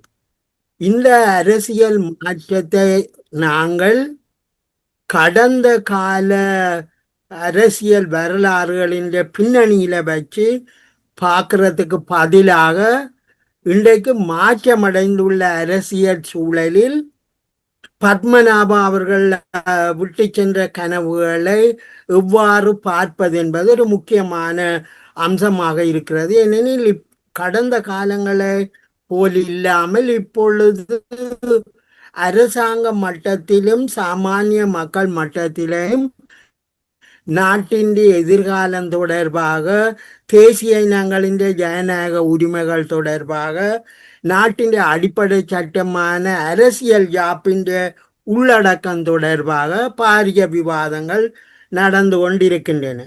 ஆனபடியினால நாங்கள் இது பற்றிய, அதாவது புது வெளிச்சத்தில், உதாரணமாக மார்க்சியத்தை இன்றைக்கு புதிய ஆய்வாளர்கள் எல்லாரும் புது நிலைமைகளினுடைய வெளிச்சத்தில் வச்சுக்கொண்டு மார்க்சினுடைய கருத்துக்களை ஆராய்வது ஒரு முக்கியமான செயலாக இருக்கிறது. ஆம். அந்த வகையில இலங்கையில் ஒரு அரசியல் சொல்லு மாற்றம் பிரமா. நடைபெற்றிருக்கிறது. ஆமாம். ஆழமான அரசியல் மாற்றம் இருக்கிறது. இந்த அடிப்படையில பத்மநாபா அவர்கள் விட்டு சென்ற அல்லது அவர் வழங்கி சென்ற கனவுகளை எவ்வாறு பார்ப்பது என்பது ஒரு முக்கியமான அம்சம் என்று நான் நினைக்கிறேன். அதாவது நாங்கள் பார்த்தோம் என்றால் இந்த 13வது திருத்தம் வந்து ஒரு இலங்கையின் ஒற்றை ஆட்சி கட்டமைப்பின் ஒரு முக்கியமான மாற்று தளமாக இருக்கிறது. அதாவது 13வது திருத்தத்தின் அடிப்படையில் தான் அரசாங்கத்தின் இதர கிளைகள் சுயாதீனமாக செயற்படுவதற்கான ஒரு வாய்ப்பு அதுக்கு கிடைக்கிறது. அது இன்னும் குறிப்பாக சொன்னால் மத்தியில இருந்த அதிகார குவிப்பை தடுக்கின்ற ஒரு முயற்சியாகத்தான் இந்த மாகாண அதிகாரங்கள் 13வது திருத்தத்தின் மூலம் கொண்டு வரப்பட்டது. எனவே நாங்கள் இங்கே எங்களுடைய கவனத்துக்குரியது என்னென்னா, இந்த 13வது திருத்தம் என்றது வெறுமனே தேசிய இன பிரச்சனைக்கான தீர்வாகவோ அல்லது தமிழர்களுடைய பிரச்சனைக்கான தீர்வாகவோ நாங்கள் இதை பார்க்க முடியாது.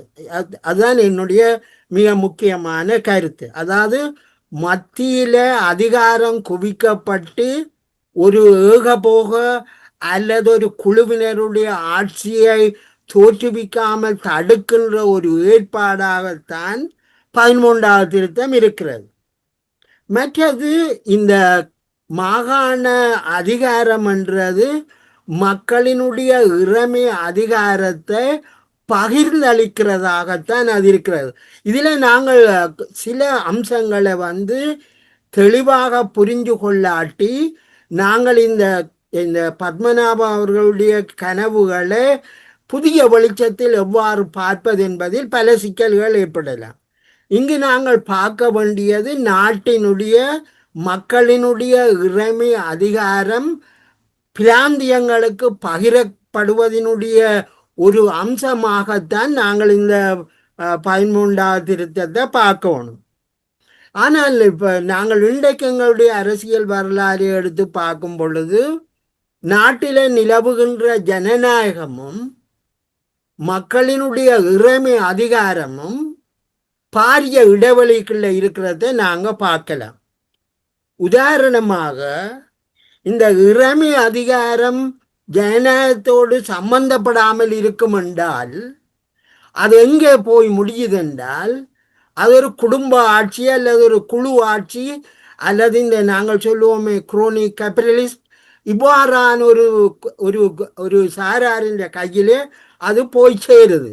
இதுக்கு பிரதான காரணம் ஜனநாயகம் மக்களால் தேர்வு செய்யப்பட்ட அந்த அதிகார பிரிவும் மக்களின் இறைமை அதிகாரமும் உண்டாக சேராமல் இறைமை அதிகாரத்தில் இருந்து அது விலகி இந்த இறைமை அதிகாரத்தை சில குழுக்களின் கையில் போன உடனே அது குழுக்களின் ஏகபோக அதிகாரமாக மாறிவிடுது.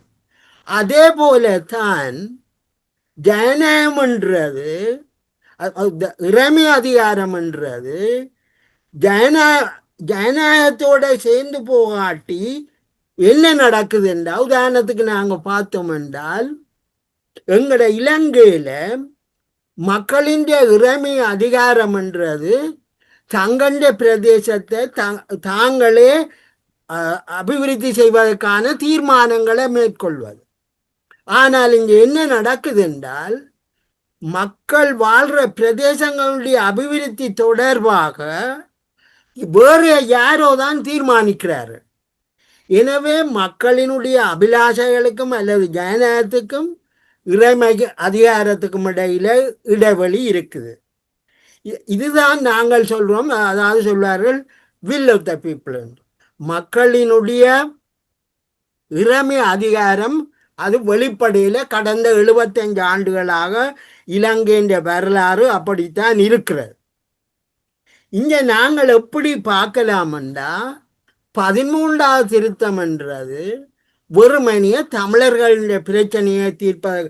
அதாவது நான் என்ன சொல்ல வர்றேன்டா 2024 இலங்கையில் மேற்கொள்ளப்பட்ட அல்லது இலங்கையில் இன்று ஆரம்பிக்கப்பட்டுள்ள புதிய அரசியல் புறச்சூழலை வச்சுக்கொண்டு இந்த 13வது திருத்தத்தை நாங்கள் எப்படி வியாக்கியானப்படுத்துறது என்பதில் தான் என்னுடைய கவனம் இருக்கிறது. இதில் 13வது திருத்தம் தமிழ் மக்களுடைய பிரச்சனையை தீர்ப்பதற்காக தான் வந்தது என்கின்ற கருத்தில் இருந்து நாங்கள் விடுபட்டு செல்ல வேணும். அதாவது அவ்வாறானால் இதனுடைய மாற்று கருத்து என்னென்னா, ஒட்டுமொத்த இலங்கையின் இறைமை அதிகாரத்தில் நாங்கள் பங்கு கொள்வதாகத்தானே, நாங்களும் பங்குதாரிகள் என்பதை போராடுவது அல்லது கேட்டுக்கொள்வது தான் எங்களுடைய மிக முக்கியமான கோரிக்கையாக இருக்கணும்.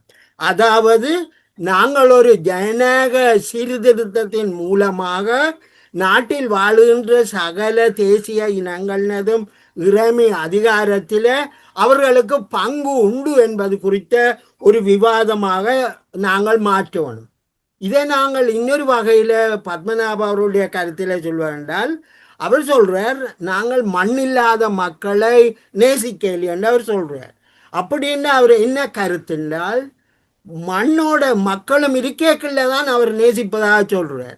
அது மட்டுமல்ல, அவர் தமிழ் மக்கள் என்றும் சொல்லல, மக்கள் என்று தான் சொல்றார். எனவே அவர் மனிதர்களுடைய அடிப்படை உரிமைகள் தொடர்பாகத்தான் அவர் பேசுகிறார். எனவே நாங்கள் இங்கே பார்க்க வேண்டியது என்னென்னா, நாபா அவர்கள் 13வது திருத்தம் என்றது ஜனநாயகத்தின் ஒரு ஏற்பாடாகத்தான், அதாவது ஜனநாயகத்தினுடைய இன்னொரு பரிமாணமாகத்தான் அவர் அதை பார்க்கிறார். இதில் நாங்கள் அப்போ என்ன பார்க்கணும் என்றால், தமிழ் மக்களுக்கான சுயாட்சி என்றதோ தன்னாட்சி என்றதோ அது பிரிவினை கோரிக்கை அல்ல, அது ஒட்டுமொத்த இறைமை அதிகாரத்தில் பங்கு கேட்கிறது தான் என்பதுதான் முக்கியமானது. ஏனென்றால் இதை நாங்கள் நாடு முழுவதும் வாழ்கிற மக்களின் இறைமை அதிகாரம் மத்தியில் குவியாமல் அது பிராந்தியங்களுக்கு பகிரப்பட வேண்டும் என்ற அம்சத்தை தான் நாங்கள் வற்புறுத்த வேண்டுமே தவிர, இது தமிழர்களுடைய பிரச்சனைக்கு அவதார பிச்சை மாதிரி நாங்கள் இதை பார்க்க இயலாது என்றது ஒரு முக்கியமான அம்சமாக நாங்கள் பார்க்கணும். எனவே இதில் முக்கியமானது, இப்பொழுது சிங்கள மக்கள் மத்தியிலையும் தமிழ் பிரதேசத்தின் ஒரு சாரார் மத்தியிலையும் 13வது திருத்தம் என்றது பிரிவினைக்கான ஒரு ஆயுதமாக மாறிவிடும் என்று சொல்லப்படுது. அவ்வாறாயிருந்தால் அந்த பயத்தை அல்லது அந்த பீதியை நாங்கள் இல்லாமல் ஆக்கணும் என்றால் ஜனநாயகம் சீர்திருத்தப்படணும். இன்றைக்கு இந்த அரசாங்கம் சொல்லுது இனவாதம் காரணமாக நாட்டின் ஜனநாயகம் இது முடக்கப்பட்டுட்டு. அவ்வாறானால் இந்த அரசாங்கம் ஜனநாயகத்தை மறுசீரமைக்க போவதென்றால் நாங்கள் எவ்வாறு இந்த 13வது திருத்தத்தை புதிய வெளிச்சத்தில் பார்க்கிறது என்பது ஒரு முக்கியமானது. இதில் ஏன் நாங்கள் இதை பார்க்கணும் என்றால், அதாவது ஜனாதிபதி தன்னுடைய முதலாவது ஜனாதிபதி உரையின் போது அவர் சொல்றார், இலங்கையின் வரலாறு இனவாதத்தின் அடிப்படையில் தான் இந்த வரலாறு போயிருக்கு. அதன் அடிப்படையில் தான் அவர் சொல்றார் ஒரு இந்த எதிர்காலம் ஒரு நிச்சயமற்ற நிலைமைக்கு கொண்டு வந்திருக்கு. இந்த அடிப்படையில் நாங்கள் பார்த்தோமையா இருந்தால், உதாரணத்துக்கு ஜனாதிபதி இன்னொன்றையும் சொல்றார், தாங்கள் ஏன் வடக்கு கிழக்கில் காணிகளை விடுறோம் என்றால் பாதுகாப்பு காரணங்களுக்காக நாங்கள் விடையில், அதாவது பாதுகாப்பு காரணங்களை கொண்டு நாங்கள் அந்த காணிகளை பிடிச்சு வச்சிருக்க விரும்பல. ஏனென்றா பாதுகாப்புன்றதுக்கான வாய்ப்பு இனி இல்லை, ஏனென்றா போருக்கான வாய்ப்பு அங்கு இல்லை. இதை நாங்கள் நன்றாக புரிஞ்சு கொள்ளணும். ஆனபடியா அவர் என்ன சொல்ல வர்றாருண்டா, போருக்கான எதிர்காலம் இல்லை என்ற நிலைமையில சமாதானத்துக்கான ஒரு முயற்சியாகத்தான் அவர் இதை பார்க்கிறார். எனவே நாங்கள் முக்கியமாக எங்களுடைய கவனத்தில் கொண்டு வரக்கூடியது 2024 ஆண்டு ஒரு வரலாற்று திருப்புமுனைக்கான ஒரு புள்ளியில நிற்கிறபடியால் நாங்கள் பழைய காலத்திலே, அதாவது கடந்த 75 ஆண்டுகளாக எங்களோட நாட்டில இருந்த ஏகாதிபத்திய வடிவத்திலான ஆட்சி கட்டுமானம், பொருளாதார கட்டுமானங்களை புதிய வடிவில நாங்கள் விவாதிப்பதற்கான ஒரு காலமாகத்தான் இன்றைய நிலைமைகளை நாங்கள் பார்க்கணும். அந்த சிந்தனை செலுத்த வேண்டும். நன்றி. நன்றி. உறவுகள் கேட்டுக்கொண்டிருப்பது டாக் டு டிபிசியின் தோழர் நாபாவின் 35வது ஆண்டு நினைவு தினமாக சிறப்பு நிகழ்ச்சி. இப்பொழுது எங்களுடன் இணைந்திருக்கிறார் இலங்கையிலிருந்து தோழர் யதீந்திரா. தோழர் யதீந்திரா பற்றி உங்களுக்கு பெருசாக அறிமுகம் தேவையில்லை. இலங்கையிலே உள்ள அனைத்து தமிழ் கட்சிகளுடன் நட்பு ரீதியான உறவையும் தேசிய கட்சிகளுடன் உறவு வைத்திருக்கின்றார். அதே வேளை ராஜதந்திர ரீதியான நெருங்கிய உறவுகளை வைத்திருக்கின்றார். ஆங்கிலத்திலும் தமிழிலும் பல்வேறு ஆய்வு கட்டுரைகளை எழுதியிருப்பது மட்டுமல்ல, இந்த 13வது திருத்த சட்டம் குறிப்பாக மாகாண சபை தொடர்பாக தெளிவான கொள்கையை அடிக்கடி வெளிப்படுத்தி வருகிறார். அவரை இந்த சந்தர்ப்பத்தில், அதாவது தோழர் நாபாவின் நினைவு நிகழ்ச்சியிலே இணைத்துக் கொள்வதில் மகிழ்ச்சி அடைகின்றோம். தோழர் யதீந்திரா, கூறுங்கள், நீங்கள் பதிவு செய்யுங்கள் உங்கள் கருத்திலே. வணக்கம் அனைவருக்கும். உண்மையில திரு பத்மநாபா அவர்களுடைய இந்த 35வது நினைவு நிகழ்வில் பேசுவதற்கு சந்தர்ப்பம் கிடைத்ததற்கு நன்றி.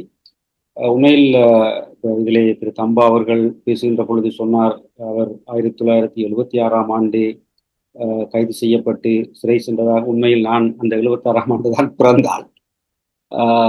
என்றால் எனக்கு இந்த இயக்கங்களுடைய தலைவர்கள் அல்லது அவர்கள் எல்லாம் நாங்கள் படித்து காலங்களில் நூல்களூடாக அதே நேரம் பல அந்த காலகட்டத்தோடு பயணித்தவர்கள் மூலமாக அறிந்த தகவல்கள் இருந்து இந்த வரலாற்றை புரிந்து கொள்ள முற்பட்ட ஒரு மாணவனை தவிர மற்றும்படி நாங்கள் இந்த இயக்கங்களோடு நேரடி தொடர்பு அல்லது இணைந்த செயற்பாடுன்றது இல்லை. உண்மையில் என்னுடைய காலத்தில் என்னுடைய வயசுக்கு எனக்கு தெரிந்த ஒரு இயக்கமாக தமிழில் விடுதலை புலிகள் தான் அன்றைக்கு இருந்தார்.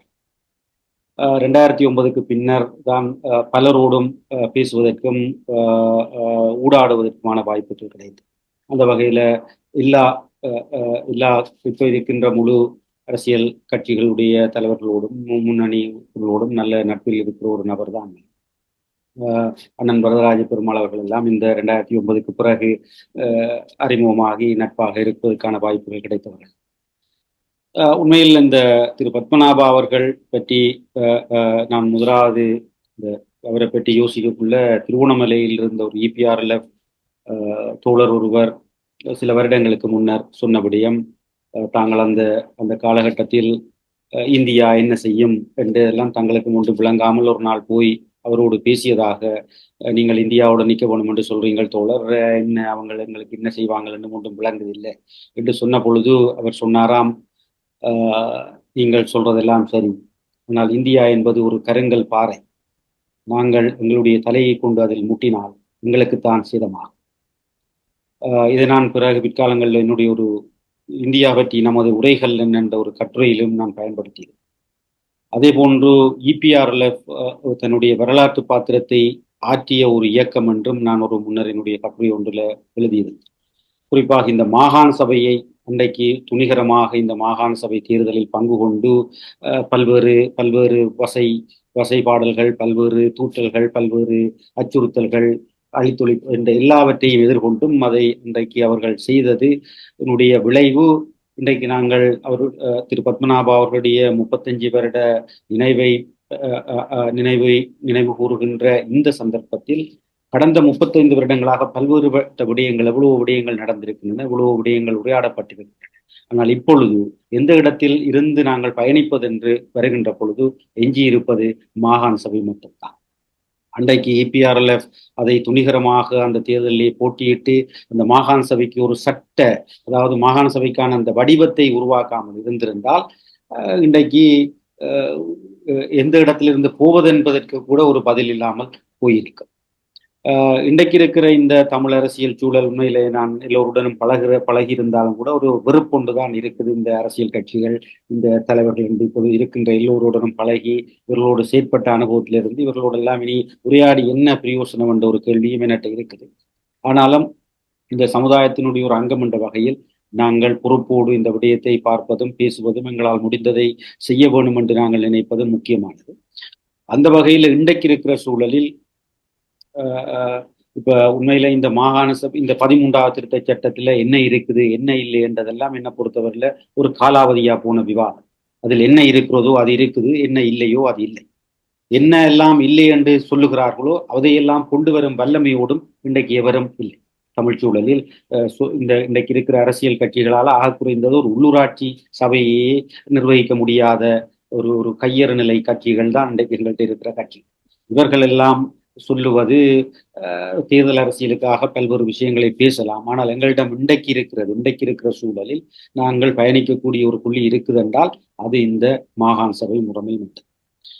முதலாவது என்ன பொறுத்தவரையில் நான் இன்றைக்கு பேசிக்கொண்டிருக்க இன்றைக்கு ஒரு செய்தியை பார்த்தேன். அமைச்சரவை பேச்சாளர் நளின் திசநாயக் நளின் ஜெயதிஸ் சொல்லியிருக்கிறார், மாகாண சபை தேர்தலை நடத்துவது தொடர்பில் எந்த ஒரு தீர்மானமும் எட்டப்படவில்லை. பொருளாதார ரீதியாக நாட்டை வளப்படுத்த வேண்டி இருக்கிறது, மக்கள் அதற்கு ஆணை வழங்கி இருக்கிறார்கள், மேலும் சில சட்ட திருத்தங்களும் செய்ய வேண்டி இருக்கிறது. ஆகவே இப்பொழுது அதை பற்றி இந்த தேர்தலை நடத்துவதை பற்றி நாங்கள் எந்த ஒரு தீர்மானத்துக்கும் வரவில்லை. ஏற்கனவே 3 தேர்தல்களை மிக குறுகிய காலத்தில் நடத்தியிருக்கிறோம், பொருளாதார ரீதியாக நாடு சிக்கலில் இருக்கிறது என்ற மாதிரி சொல்லியிருக்கிறார். அது என்னத்தை சொல்லுகிறது என்றால், ஏற்கனவே உள்ளூராட்சி தேர்தலில் எதிர்பார்த்த வெற்றியை பெற முடியாத தேசிய மக்கள் சக்தி அரசாங்கம் கிட்டத்தட்ட ஒரு 20 லட்சம் வாக்குகள் பின்னோக்கி விழுந்திருக்கின்ற சூழலில் ஒரு மாகாண சபை தேர்தலுக்கு சென்றால் அவர்களுடைய வெற்றி வாய்ப்பு எப்படி இருக்கும் என்பதை பற்றியும் அவர்கள் இப்பொழுது அச்சமடைந்திருக்கும். ஏனென்றால் வர கீழே தான் போய்கொண்டிருக்கு அவர்களுடைய செல்வாக்கு. அப்ப இந்த நிலையில் இந்த தேர்தலை மேலும் எப்படி பின்னுக்கு போடலாம், மேலும் எப்படி இந்த தேர்தலை ஒரு புதிய அரசியல் யாப் என்று சொல்லி இன்னும் அதை கொண்டு இன்னும் அடுத்த தேர்தல் ஜனாதிபதி தேர்தல் வரைக்கும் எப்படி இழுக்கலாம் என்றும் அவர்கள் யோசித்தாலும் ஆச்சரியப்படுவதற்கு இல்லை. இதில் XYZ அல்லது அந்த கட்சி இந்த கட்சி என்றெல்லாம் நாங்கள் உரையாடுவது இதில் ஒரு விஷயம் என்ன பொறுத்தவரை இல்லை. இந்த மாகாண சபை முறைமையை பலப்படுத்த வேண்டும் என்ற எந்த விதமான தூர நோக்கோடு ஒரு பார்வையும் இந்த அரசாங்கத்திட்டையும் இல்லை, இதுக்கு முதல் இருந்தவர்களிடமும் இல்லை, யார்கிட்டையும் இல்லை. தேவையுள்ள நாங்கள் தான் எங்களுடைய தமிழ் மக்களை பிரதிநிதித்துவப்படுத்துவதாக சொல்லுகின்ற தமிழ் கட்சிகள் தான் முதலில் இந்த விடயத்தில் ஒன்றுபட்டு இந்த மாகாண சபை தேர்தலை முதலில் மாகாண சபை தேர்தல் நடக்கும்.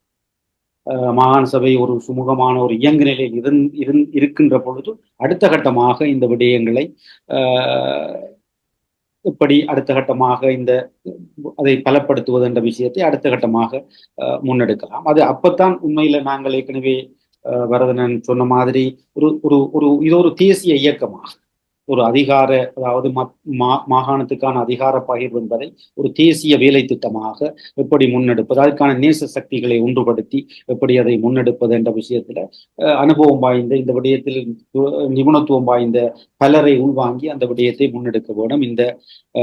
இப்பொழுது இந்த தமிழ் மக்களை பிரதிநிதித்துவப்படுத்துவதாக சொல்லுகிற கட்சிகள் இதையெல்லாம் இவர்கள் செய்வார்கள் என்ற நம்பிக்கையில நான் ஒன்றும் சொல்ல இல்லை. ஆனால் இது இப்படித்தான் நாங்கள் சிந்திக்கணும். ஏனென்று சொன்னால் முக்கியமாக இன்றைக்கு இந்த மாகாண சபை தேர்தல் இப்ப நான் நினைக்கிறேன் 6 வருஷத்துக்கு மேல தேர்தலில் ஆளுநர்கள் ஊடாகத்தான் இன்றைக்கு வடகிழக்கு நிர்வகிக்கப்பட்டது மாகாணங்கள். அப்ப இதை முன்னெடுத்து கொண்டு போறதுல அரசாங்கங்களுக்கு ஒரு பிரச்சனையும் இல்லை. என்ற தென்பகுதியிலிருந்து இந்த மாகாண சபை தேர்தலை நடத்துங்கள் என்று அங்குள்ள சிவில் சமூகங்களும் கூற போறதில்லை, அங்குள்ள புத்திஜீவிகளும் கூற போறதில்லை, அங்குள்ள ஏறி அரசியல் கட்சிகளும் கூற போறதில்லை. இது கட்டாயம் வைக்கப்பட வேண்டும் என்று அவர்கள் யாரும் வீதிக்கு வர போறதில்லை. அவர்களுக்கு பேசாம அவர்களும் அமைதியாக இருப்பார். ஆனால் இப்பொழுது தேவையுள்ள தமிழர் தரப்பு தான் இதில் ஒன்றுபட்டு முதல் இது ஒரு ஜனநாயக ரீதியான கோரிக்கையாக இருந்தால் ஒரு தொடர்ந்தும் இந்த தேர்தலை நீங்கள் பின்னுக்கு போடுவது ஒரு ஜனநாயக விரோத செயல். அதில் அந்த இருக்கிற அதிகாரங்கள் என்ன, பறிக்கப்பட்ட அதிகாரங்களை எடுப்பதெல்லாம் அது அடுத்த விஷயம். முதலில் மாகாண சபை தேர்தலை நடத்தி அந்த விடயத்தில் முதலாவது இந்த தமிழ் கட்சிகள் எல்லாம் ஒரு புள்ளியில் சந்தித்து, ஏனென்றா இப்ப ஒரு புள்ளியில சந்திக்கிறது இப்ப பெரிய பிரச்சனை இருக்கிறதா நான் நினைக்கல. நேற்று வரைக்கும் பல்வேறு பட்டஞ்சூட்டல்களில் இருந்த எல்லோரும் இப்பொழுது ஒரு இடத்தில் இருக்கிறார். நேற்று வரைக்கும் ஒட்டுக்குழு, இந்திய முகவர்கள், காட்டி கொடுப்பு என்றெல்லாம் சொல்லப்பட்ட எல்லோரும் இப்பொழுது உள்ளூராட்சி சபைகளை அமைப்பதற்காக இப்பொழுது சூழ்நிலையின் நிர்பந்தமோ அல்லது தேவையோ எல்லாவற்றையும் கடந்து இப்பொழுது எல்லாரும் ஒரு இடத்துல உரையாடுற ஒரு சூழல் வந்திருக்குது. இதையே நாங்கள் அடுத்த கட்ட மாகாண சபைக்கான ஒரு களமாக பயன்படுத்திக் கொள்ளலாம். இப்பொழுது எல்லா கட்சியும், அது இபிடிபியா இருக்கலாம், பிள்ளையானாக இருக்கலாம், யாராக இருக்கலாம், மாகாண சபை தேர்தலை நடத்த வேணும். அடுத்த கட்டமாக அதிலிருந்து நாங்கள் முன்னோக்கி பயணிப்பதற்கான உரையாடலை செய்ய வேண்டும் என்ற அடிப்படையில் தான் இன்றைக்கு இந்த அரசியலை நாங்கள் கையாள முடியுமே தவிர மற்ற ஒரு அரசியல் மாணவன் என்ற வகையில் எனக்கு ஒரு ஒன்றும் தெரியாது. சிலருக்கு நான் சொல்றது என்னென்றால், இந்த சொல்லுவாங்க வச்சிட்டு நாங்கள் வஞ்சகம் செய்யற இல்லையே என்று, எங்கள்கிட்ட இருந்தாத்த இருக்கிறதானே நாங்கள் சொல்லலாம் என்றால், இதுக்கு மேல போறதை பற்றி எனக்கு தெரியாது. இதுக்கு மேல போறது எங்களுக்கு தெரியாது என்றால், அப்படி என்ன எப்படி போறதுன்னு எங்களுக்கு தெரியாது. வேணுமென்றா ஒரு கற்பனையில் சில விஷயங்களை ரசித்துக் கொண்டிருக்கலாம். அது இலகுவான விஷயம். ஆனால் ஒரு ஒரு யதார்த்தபூர்வமாக இந்த அரசியலை கையாள வேண்டும் என்றால் எங்களுக்கு இப்பொழுதல்ல எப்பொழுதும் இருப்பது இதுதான். வேறு எதுவும் ஈழத்தமிழர்களுக்கு ஈழத்தமிழுடைய கையில இல்லை. அந்த வகையில் தோழர் பத்மநாபா அவர்களுடைய இந்த 35வது நினைவு தினத்தில் முக்கியமானது, 35 வருடங்களுக்கு முதல் ஈழமக்கள் புரட்சிகர விடுதலை முன்னணி, தோழர் பத்மநாபா தலைமையிலான அந்த முன்னணி ஒரு வரலாற்று பாத்திரத்தை ஆற்றியிருக்கிறது. அது ஒரு சரியான தூரநோக்கு மிக்க ஒரு முடிவு என்பது இன்றைக்கு இந்த 35 வருடங்கள் நிரூபித்திருக்கிறது என்பது முக்கியம். ஏனென்றால் இன்றைக்கு அதை சிலருக்கு ஏற்றுக்கொள்றது சங்கடமா இருக்கலாம், சிலருக்கு சிக்கலா இருக்கலாம். ஏனென்றால் அதை ஏற்றுக்கொண்டால் நாங்கள் அரசியல் ரீதியாகவும் தோத்துவிட்டோம் என்ற ஒரு நிலைப்பாடு வந்துவிடுமோ என்று சிலர் பயப்படலாம். ஆனால் உண்மை அதுதான். மற்றது இந்த ஈழத்தமிழர் அரசியல் பரப்பில ஒரு மாணவனாக நான் கற்றுக்கொண்டது என்றால், இந்த இலட்சியவாதங்களை முன்வைத்தவர்கள் எல்லாம் ஒன்றும் நிலைப்பாடுகளை மாற்றிக்கொண்டு கீழிறங்காமலும் இல்லை, தேவை கருதி பலரோடு உறவாடாமலும் இல்லை. பல்வேறு சந்தர்ப்பங்களில் இதெல்லாம் நடந்துதான் வந்திருக்கு. தனிநாடு கேட்டவர்கள் மாவட்ட சபை வெட்டி பேசியதும் இதெல்லாம் நாங்கள் பார்த்திருக்கோம். ஆகவே இது ஒன்றும் புது விஷயம் இல்லை. ஈழத்தமிழர் அரசியலில் ஒரு விடுதலை புலிகள் அமைப்பு தங்களால் தனித்து ஒரு தனி நாட்டை அடைய முடியும் என்று ஒரு யுத்தத்தை முன்னெடுத்தார்கள். அதில் தோல்வியடைந்து விட்டார்கள், அழித்தொழிக்கப்பட்டு விட்டார்கள். அது வேறு விடயம். ஆனால் இந்த 15 வருட கால இந்த யுத்தத்துக்கு பின்னரான 15 வருட காலம் எங்களுக்கு தெளிவான ஒரு அனுபவத்தை தந்திருக்குது. இந்த உண்மையில இந்த 15 வருடத்துல இந்த தமிழ் தேசிய அரசியலை பிரதிநிதித்துவப்படுத்தியதாக சொல்லுகிற கட்சிகளால் ஒரு துரும்பையும் ஈழத்தமிழர்கள் நலன் சார்ந்து அல்லது அரசியலை முன்னோக்கி கொண்டு செல்வதில் அசைக்க முடியவில்லை என்பதுதான் உண்மை. என்றால் இனியும் அதுதான் நிலைமையாக இருக்கும் என்ற பின்னணியில் எங்களிடம் இருப்பது இந்த மாகாண சபை. அதை உச்சபட்சமாக பயன்படுத்தி கொண்டு முன்னோக்கி பயணிப்பது எப்படி என்று யோசிப்பதுதான் ஒரு தூர நோக்கோடு இந்த ஈழத்தமிழ் மக்களுடைய நலன்களை பிரதிநிதித்துவப்படுத்துவது உண்மையாக இருந்தால் அதைத்தான் நாங்கள் செய்ய முடியும். இல்லாவிட்டால் இப்படி பேசிக் கொண்டிருக்கலாம், ஒரு பிரச்சனையும் இல்லை. இந்த மத்திய வர்க்கத்தை சேர்ந்தவர்கள் எல்லாம் எனக்கு தெரிஞ்சு இப்ப சாதாரணமாக பலர் என்னுடைய நண்பர்களே பலர் எல்லாம் கனடாக்கு விசா எல்லாம் போட்டுத்தான் வச்சிருக்காங்க. கனடு சிலர் போய் பார்த்துட்டு கொஞ்சம் வேலை கஷ்டமா இருக்கு போல வந்து நிற்கிறார்களும் ஏராளம். ஆகவே இந்த மத்திய வர்க்கம் இப்படியே மெதுவாக வசதி உள்ளவர்கள் எல்லாம் வெளியேறுவார்கள். எஞ்சி இருக்கின்ற இந்த மக்கள் கூட்டம் ஒரு தேசிய கட்சிகளை நோக்கி அல்லது இந்த மாதிரியாக அவர்கள் சிதறி போய் இப்படி ஒரு சூழல் உருவாகுமே தவிர வேறு எதுவும் முன்னேற்றகரமாக இந்த சூழல்ல நடக்க போவதில்லை. அதுக்கான வாய்ப்புகள் இல்லை. ஆகவே நான் அந்த பின்னணியில தான் இந்த மாகாண சபையை உச்சபட்சமாக பயன்படுத்துதல் என்ற விஷயத்த தொடர்ச்சியாக வலியுறுத்த வேண்டி இருக்குது. அடுத்தது முக்கியமா இதுல இந்த தமிழ் அரசியல் சூழலில் இருக்கிற அரசியல் கட்சிகள், அடுத்தது இந்த கருத்துருவாக்கம் செய்பவர்கள், சிவில் சமூகத்தை பிரதிநிதித்துவப்படுத்துபவர்கள் என்று இன்னொரு பிரிவு. இதுல உள்ள சிக்கலான விடயம் என்னென்றால், இந்த பிரிவும் அரசியல்வாதிகளை விடவும் மோசமான கற்பனாவாதங்களுக்கு அல்லது மாயமான்களை துரத்துவதற்கு விளக்கம் அளிக்கின்ற ஒரு போக்குத்தான் இங்க மேலோங்கி இருக்குது. அதுவும் ஒரு காரணம், இந்த தமிழ் மக்களுக்கு ஒரு யதார்த்த ரீதியாக சிந்திக்கின்ற சிந்தனைகள் பலமடையாமல் இருக்கிறதுக்கும், அது பலவீனம் அடைந்து கொண்டு தொடர்ந்தும் பலவீனமான நிலையிலே அதை வச்சு கொண்டிருக்கிறதுக்கும் அது காரணமாகிறது. இவற்றின் மீது தாக்கம் செலுத்தக்கூடிய செயற்பாடுகளை நாங்கள் முன்னெடுக்க வேண்டி இருக்குது பல தளங்களில். உண்மையில இந்த மாகாண சபையை பலப்படுத்த வேண்டும், அதிலிருந்துதான் போகலாம் என்ற விஷயத்தை கூட ஒரு அது கூட ஒரு சிறுபான்மைவாதமாக தான் இப்ப தமிழ் சூழல் இருக்கு. அதுவும் ஒரு ஆபத்தானது. ஆகவே இந்த அடிப்படையில் திரு பத்மநாபா அவர்களுடைய இந்த 35வது நினைவு தினத்தில் முக்கியமாக நாங்கள் எடுக்க வேண்டியது 35 வருடங்களுக்கு முதல் 35 வருடம் முற்பட்ட, அதாவது இப்ப மாகாண சபை தேர்தல் நடந்து நான் நினைக்கிறேன் முதலாவது மாகாண சபை தேர்தல் நடந்து 37 வருடங்கள். அந்த பின்னணியில இந்த 36 வருடங்களாக எவ்வளவோ நம்பிக்கை ஊட்டல் வாதங்கள், எவ்வளவோ விவாதங்கள் எல்லாம் நடந்தும் நாங்கள் இந்த புள்ளியில பேச வேண்டி இருக்குது என்பதுதான் இன்றைக்கு இருக்கிற உள்ளக அரசியல் யதார்த்தமும் அதுதான், வெளியக அரசியல் யதார்த்தமும் அது. இந்த யதார்த்தவாத அரசியலை புரிந்து கொண்டு செயற்பட்டால் மட்டும்தான் ஈழத்தமிழர்கள், அதாவது நான் ஈழத்தமிழர் என்று சொல்றது ஒரு வசதி வாய்ந்த அப்படின்னு பார்க்கல. ஏனென்றால் எனக்கு தெரியும் இந்த ஒரு குறிப்பிட்ட ஒரு தரப்புக்கு எதுக்குமே பிரச்சனை இல்லை. அவர்கள் யார் ஆட்சியில் இருந்தாலும் அவர்களுக்கு பிரச்சனை இல்லை, அல்லது யார் அதிகாரம் கிடைச்சாலும் பிரச்சனை இல்லை, ஒன்றும் இல்லாமல் போனாலும் பிரச்சனை இல்லை. அவர்கள் இதை பற்றி அக்கறைப்படவும் இல்லை. உண்மையில் இந்த தமிழ் தேசியத்தின் பெயரால் பஞ்ச பராதிகளாக்கப்பட்ட அல்லது ஒரு பாதிக்கப்பட்ட மக்களாக இருக்கிற மக்களுக்கு ஏதாவது ஒரு விமோசனம் கிடைக்க வேண்டும் என்றால் இந்த அடிப்படையில் பயணம் செய்யாவிட்டால் மேலும் மேலும் இந்த மக்களுக்கு ஒரு அநியாயம் செய்த ஒரு அரசியலைத்தான் இந்த ஒட்டுமொத்த இந்த அரசியலை பிரதித்துவம் செய்வதாக சொல்லுகிற அனைவரும் இந்த மக்களுக்கு விட்டுச் செல்பவர்களாக இருப்பார்கள் என்றதுதான் என்னுடைய கருத்து. அந்த வகையில இந்த இந்த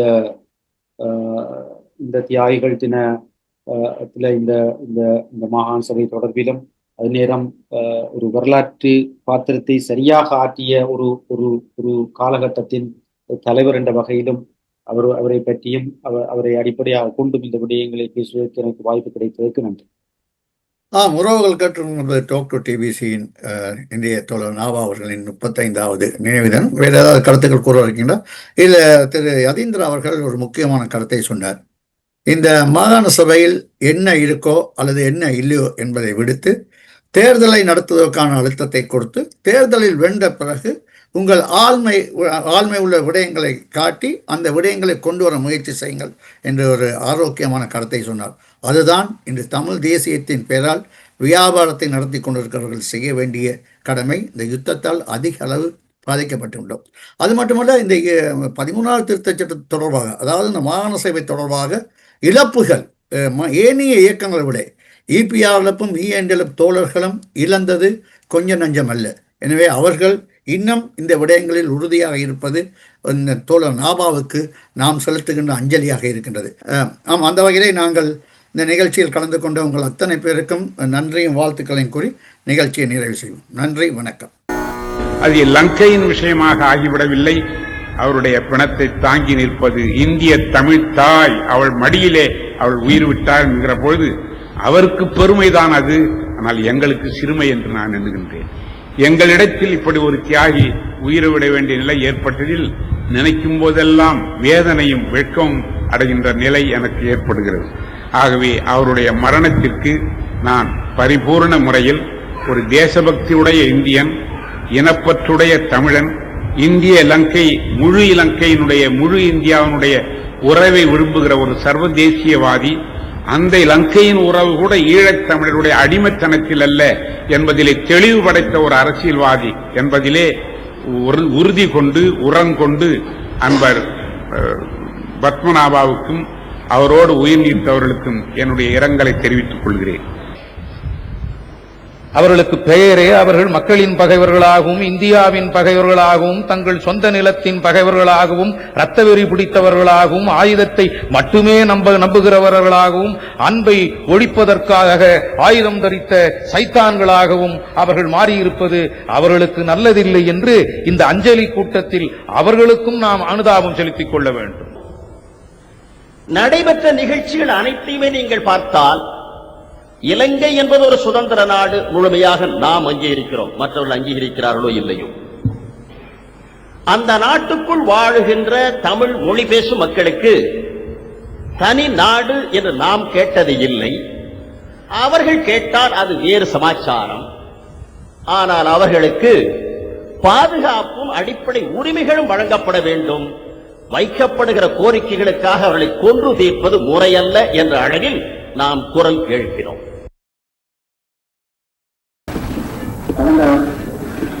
மாகாணசபை தேர்தலின் போது உங்கள் அனைவரிடம் நமக்கு வாக்களித்து இந்த மண்ணில் தமிழ் தேசிய மக்களின் ஆட்சியை ஏற்படுத்த உறவுகளை உங்களிடம் கொள்கின்றோம். நீங்களும் உங்கள் முழு ஆதரவையும் வழங்கி இந்த மண்ணில் ஓர் ஆட்சி ஏற்படுத்த இந்த ஆட்சி ஏற்படுத்தப்பட்டிருந்தாலும் ஸ்ரீலங்கா அரசு இதற்கான ஒரு நிர்வாக அடித்தளத்தை ஏற்படுத்தி கொடுத்தது. தேர்தல் குழு இந்த மாநில அரசுக்கான நிர்வாகத்தை கொண்டு செல்வதற்கான அடிப்படை நிர்வாக அமைப்பை இப்பொழுதுதான் நாம் படிப்படியாக ஏற்படுத்திக் கொண்டு